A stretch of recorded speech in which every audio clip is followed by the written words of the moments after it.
ẹ̀yin èèyàn léèwò lè ṣe káàbọ̀ sí Mashola Gist TV. Ṣé dáadáa ni abayín gbogbo ilé ń kọ́? Gist tẹ̀ ní o ní àwọn olórí wọ́n bẹ̀ Kábíyèsí o pẹ̀lú omijé lójú wípé àwọn ò fẹ́ kúrò nínú palace o nítorí pé Kábíyèsí máa pa wọ́n tì ní wọn ní ráyè fáwọn. Ẹ mọ̀ pé Kábíyèsí fún wọn ní 24 hours èyí tá a sọ ní ọjọ́ Saturday ni a ṣe gist yẹn. Lẹ́yìn èyí àwọn olórí kò kúrò torí 48 hours ó ti kọjá. Kábíyèsí bínú, wọ́n gba gbogbo àwọn nǹkan èyí tí wọ́n fún wọn tó jẹ́ pé wọ́n fi ń jẹ́ olórí. Ìkíní àwọn ayaba, ìkejì àwọn maids èyí tí ó máa ń help wọn láti máa ṣe àwọn iṣẹ́. Gbogbo àwọn security wọn wọ́n gbà, wọ́n dẹ̀ tún gbà láti má wá sí inú chamber wọn torí wọ́n ní ìgbà tí bàbá wa Aláké wá visit Kábíyèsí, wọ́n ní Kábíyèsí ti restore chamber wọn láti wò. Wọ́n ní ṣùgbọ́n kété tí àwọn olórí ò ti jáde lẹ́yìn ìgbà tí Kábíyèsí fún wọn ní 48 hours kan fi kó ẹrù wọn kúrò nínú palace, wọ́n ní wọn lọ. Wọ́n ní so Kábíyèsí ti withdraw gbogbo privilege wọn as olórí bí a ṣe gbọ́ allegedly nìyẹn. Ẹ̀yin èèyàn lé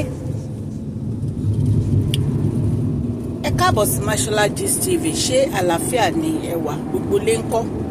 Yorùbá ni a máa ń sọ lórí channel yìí nítorí pé a fẹ́ gbàgbé àṣà àti èdè wa. A dẹ̀ tún sọ nítorí àwọn tí wọ́n ní àǹfààní láti gbọ́ Gẹ̀ẹ́sì. Ẹ̀yin èèyàn lé tẹ́ bá ti subscribe o kẹ́dẹ̀ tẹ notification bell yín so that a bá ti post any gist ẹ máa rí. À ń sọ̀rọ̀ nípa celebrity gist, royal gist, politics àti gbogbo nǹkan tó ń ṣẹlẹ̀ ní agbègbè orílẹ̀-èdè bàbá wa ní ilẹ̀ Nàìjíríà. A máa ń ṣe advert lọ́lọ́kọ̀ òjọ̀kan lórí channel yìí. Advertisement wa ó máa bẹ̀rẹ̀ ní ọjọ́ Saturday àti Sunday la máa mú wá nítorí pé a fẹ́ kó pa àwọn gist wa lára. Ẹ̀yin èèyàn lé ẹ rí pé èyí tún lágbára nígbà tí a gbọ́ wípé Kábíyèsí ní kí àwọn olórí jáde ní inú palace of 48 hours tí àwọn olórí takú tí wọ́n lọ. Ǹjẹ́ èyí ìbójúmu bí? Ìtorí ẹ̀ ló fi mú Kábíyèsí tí wọ́n fi withdraw gbogbo privilege wọn as olórí wípé àwọn máa gba gbogbo privilege tí wọ́n fún wọn èyí tí wọ́n fi ń jẹ́ olórí. Wọ́n ní Kábíyèsí withdraw gbogbo ẹ̀ o. Wọ́n ní pẹ̀lú omijé lójú ni àwọn olórí náà fi ń sọ̀rọ̀ wípé níbo ni Kábíyèsí fẹ́ káwọn lọ, níbo ni Kábíyèsí fẹ́ káwọn lọ right now. Wọ́n ní àwọn fẹ́ Queen Naomi, wípé àwọn fẹ́ work pẹ̀lú Queen Naomi, wípé Queen Naomi ni ò fẹ́ rí àwọn, wípé Queen Naomi ni ò fẹ́ bá wọn ṣe, wípé àwọn fẹ́ bá Queen Naomi ṣe, wípé àwọn ò mind kí àwọn má kọjá àyè àwọn nínú palace, káwọn jókòó àwọn jẹ́, wípé àwọn ò mind rárá. Wọ́n ní ṣùgbọ́n Queen Naomi wọn ò fẹ́ listen sáwọn, wọn ò fẹ́ bá wọn ṣe, wípé àwọn ti pe Queen Naomi pé kán jẹ́ káwọn meet káwọn sọ̀rọ̀. Wọ́n ní Queen Naomi ò yọjú. Ẹ̀yin èèyàn nǹkan tá a gbọ́ allegedly la ní ká mú wá fún yín.